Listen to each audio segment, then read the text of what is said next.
ദൈവനാമത്തിന് മഹത്വമുണ്ടാകട്ടെ. 2026 കാണുവാനും കർത്താവിൻ്റെ മഹത്വമുള്ള വചനങ്ങളെക്കുറിച്ച് കൂടുതൽ ആഴമായി പഠിക്കുവാനും ജീവനുള്ളവരുടെ ദേശത്ത് കർത്താവ് തന്നിരിക്കുന്ന വലിയ പദവി ഓർത്ത് ദൈവത്തെ സ്തുതിക്കുന്നു, മഹത്വപ്പെടുത്തുന്നു.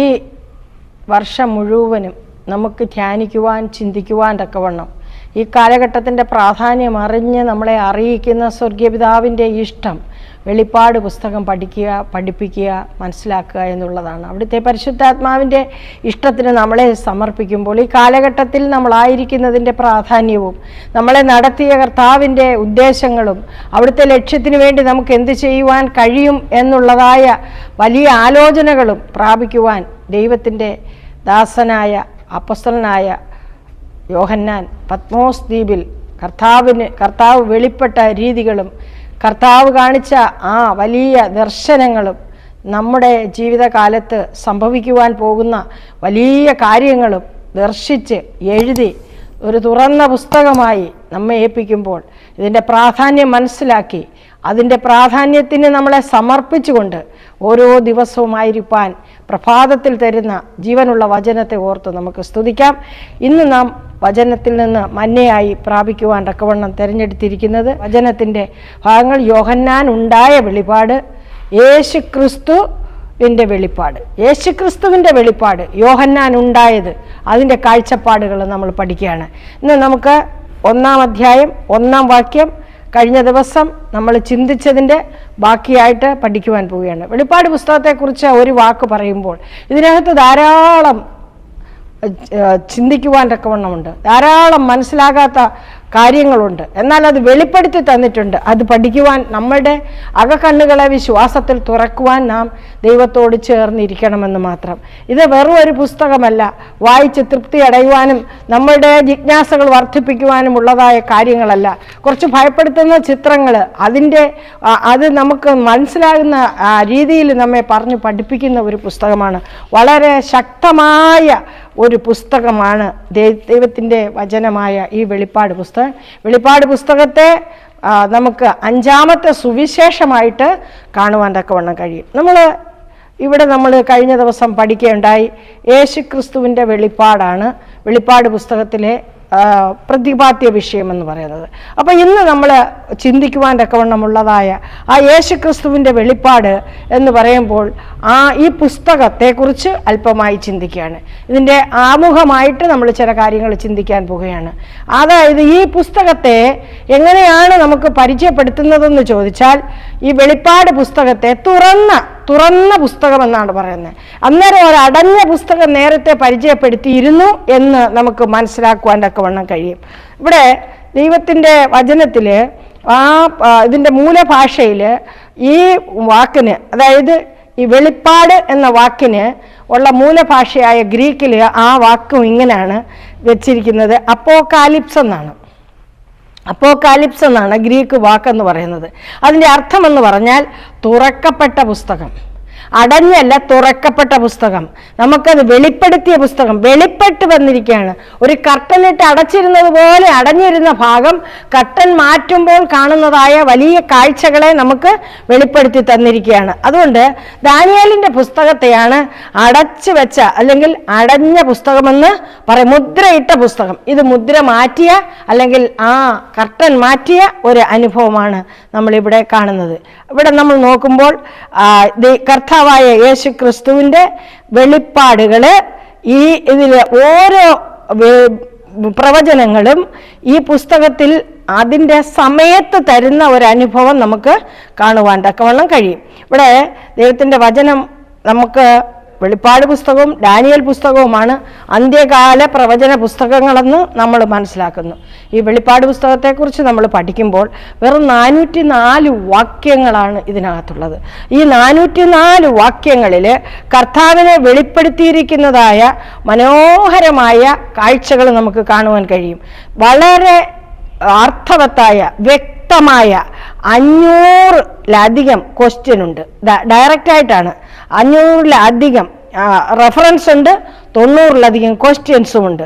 എന്നാൽ ദാനിയേൽ പുസ്തകമായാലും യെരമ്യാവിൻ്റെ പുസ്തകവും എസെക്കിയേലിൻ്റെ പുസ്തകവും സെഖര്യാവിൻ്റെ പുസ്തകവും ഇവയെല്ലാം തന്നെ അടച്ചു വെച്ച ഭാഗങ്ങളെ വെളിപ്പാടിൽ നമുക്ക് തുറന്നു കാട്ടിത്തരുന്നതായിട്ട് മനസ്സിലാക്കുവാൻ തക്കവണ്ണം കഴിയും. ഇവിടെ അതുകൊണ്ട് നമുക്ക് വെളിപ്പെടുത്തുന്ന ഭാഗങ്ങളെന്ന് പറഞ്ഞാൽ നമ്മൾ പ്രധാനപ്പെട്ടതായ ചില കാര്യങ്ങൾ യെശയ്യാവ് പറയുന്നുണ്ട്. യെശയ്യാവ് 29 മുതലുള്ള വാക്യങ്ങളിൽ ഈ അടഞ്ഞിരിക്കുന്ന ചില കാര്യങ്ങളെക്കുറിച്ച് അന്ന് തൊട്ട്, അതായത് വിദ്യാഭ്യാസമുള്ളവരും വിദ്യാഭ്യാസമില്ലാത്തവരും ഒക്കെ തന്നെ ഈ വെളിപ്പാട് പുസ്തകത്തെക്കുറിച്ച് പഠിപ്പിക്കുമ്പോഴും അവർ ശരിയായ രീതിയിൽ പഠിപ്പിക്കുന്നില്ല എന്നുള്ളതായ ഒരു കാര്യം നമുക്ക് മനസ്സിലാവും. ഇവിടെ അതിന് യെശയ്യാവ് കൊടുത്തിരിക്കുന്നതായ ആ ഒരു ഭാഗമെന്ന് പറയുന്നത് യെശയ്യാവിൻ്റെ പുസ്തകം 29:9 മുതലുള്ള ഭാഗത്ത് ദൈവത്തിൻ്റെ ദാസൻ ഇപ്രകാരം എഴുതിയിട്ടുണ്ട്.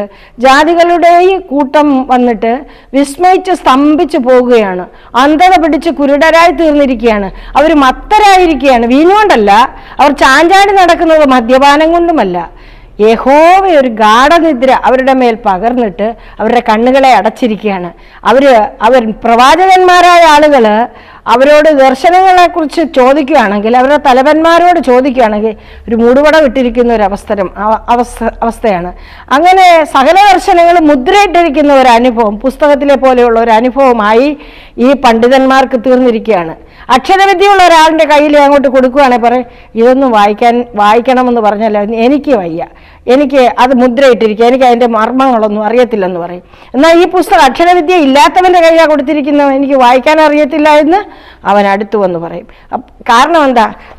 ഇന്നത്തെ കാലം നമ്മൾ നോക്കുമ്പോൾ അതരസേവയാണ് എവിടെയും നമുക്ക് കാണുവാൻ തക്കവണ്ണം കഴിയുന്നത്. അതിൻ്റെ അന്തര അർത്ഥങ്ങൾ മനസ്സിലാക്കാതെ, യേശുക്രിസ്തുവിൻ്റെ മർമ്മങ്ങൾ മനസ്സിലാക്കാതെ, കർത്താവ് ആരാണെന്ന് മനസ്സിലാക്കാതെ കർത്താവിനെ ഭജിക്കുന്ന ഒരു തലമുറയിലാണ് നമ്മളായിരിക്കുന്നത്. യെശയ്യാവ് പറയുന്നത്, മറ്റൊരിടത്ത് പറയുന്നത്, കർത്താവിൻ്റെ പേര് മാത്രം മതി എന്നുള്ള ഒരു കാഴ്ചപ്പാടിലേക്ക് ഇന്ന് കർത്താവിൻ്റെ ജനമെന്ന് അഭിമാനിക്കുന്നവർ മാറിയിരിക്കുന്ന ഒരു കാലഘട്ടത്തിൽ വെളിപ്പാട് പുസ്തകത്തിൽ യോഹന്നാൻ മുഖാന്തരം വെളിപ്പെടുത്തി കിട്ടിയ കർത്താവിനെ നമുക്ക് കാണുവാൻ എത്ര അതിശയകരമായ കാഴ്ചകളാണ് നമുക്ക് ആ ഭാഗ്യത്തിലൂടെ ലഭിച്ചിരിക്കുന്നതെന്ന് നമ്മൾ മനസ്സിലാക്കുമ്പോഴത്തേന് എല്ലാം ക്രിസ്തുവിൻ്റെ വെളിപ്പാടാണ്. ക്രിസ്തുവിനെ കുറിച്ച് മാത്രമാണ് ഇവിടെ ഈ പുസ്തകത്തിൽ നമുക്ക് കാണുവാൻ കഴിയുന്നത്. അതുകൊണ്ട് കർത്താവിനെ കുറിച്ച് കൂടുതലായിട്ട് നമുക്ക് മനസ്സിലാക്കി തരുന്നതായ ഈ പുസ്തകം വളരെ ഭക്തിയോടെ നാം ദിനം പ്രതി പ്രഭാതത്തിൽ പഠിക്കുവാൻ തക്കവണ്ണം ദൈവം നമ്മളെ സഹായിക്കട്ടെ എന്ന് ഞാൻ പ്രാർത്ഥിക്കുകയാണ് ചെയ്യുന്നത്. കർത്താവിനെ കുറിച്ച് അനേക കാര്യങ്ങൾ ഈ പുസ്തകത്തിൽ നമുക്ക് മനസ്സിലാക്കി തരുന്നുണ്ട്. 1-ാം അധ്യായം നമ്മൾ വ്യക്തമായിട്ട് വാക്യപ്രതി വാക്യമായിട്ട് പഠിക്കുമ്പം വേഗത്തിൽ സംഭവിക്കാൻ പോകുന്ന കാര്യങ്ങളാണ് ദൂതൻ മുഖാന്തരം കർത്താവിൻ്റെ വെളിപ്പാടായിട്ട് വെളിപ്പെടുത്തി യോഹന്നാന് കൊടുത്തത്.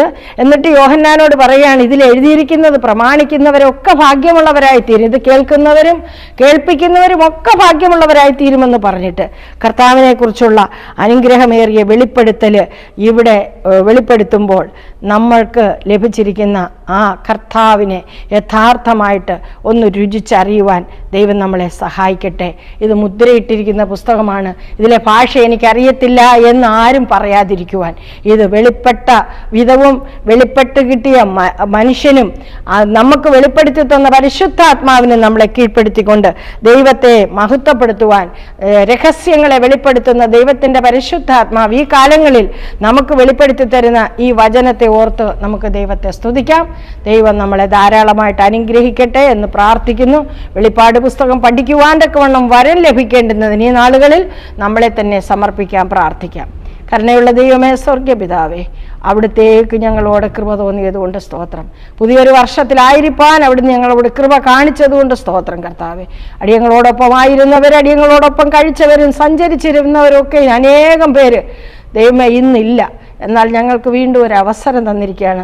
ആ അവസരത്തിൻ്റെ ലക്ഷ്യം എന്താണെന്ന് ഈ പ്രഭാതത്തിൽ കേൾപ്പിച്ചതുകൊണ്ട് സ്തോത്രം. കർത്താവിനെ വ്യക്തിപരമായിട്ട് ഒരിക്കൽ കൂടെ രുചിച്ചറിയുവാൻ, അവിടുത്തെ വചനത്തെ ഞങ്ങൾക്ക് തുറന്നു തരുവാൻ അടിയങ്ങളെ തന്നെ സമർപ്പിക്കുന്നു. കർത്താവെ, അടിയങ്ങളുടെ തീരുമാനങ്ങളല്ല, തിരുമേനിയുടെ തീരുമാനങ്ങൾ ശിരസാവഹിക്കുന്ന ആ ഭക്തിയുള്ള ഒരു തലമുറയായി തീരുവാൻ, ഈ തലമുറയിൽ അതരാർപ്പണം മാത്രമല്ല ഹൃദയംഗമായിട്ട് കർത്താവിനെ മനസ്സിലാക്കുവാൻ അടിയങ്ങളെ ഒരുക്കുകയും സഹായിക്കുകയും ചെയ്യണമെന്ന് യേശു മൂലം ചോദിക്കുന്നു.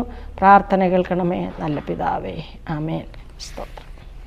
എല്ലാവർക്കും ഒരു നല്ല ദിവസം ആശംസിക്കുന്നു. ദൈവം നമ്മളെ അനുഗ്രഹിക്കുമാറാകട്ടെ. ആമേൻ.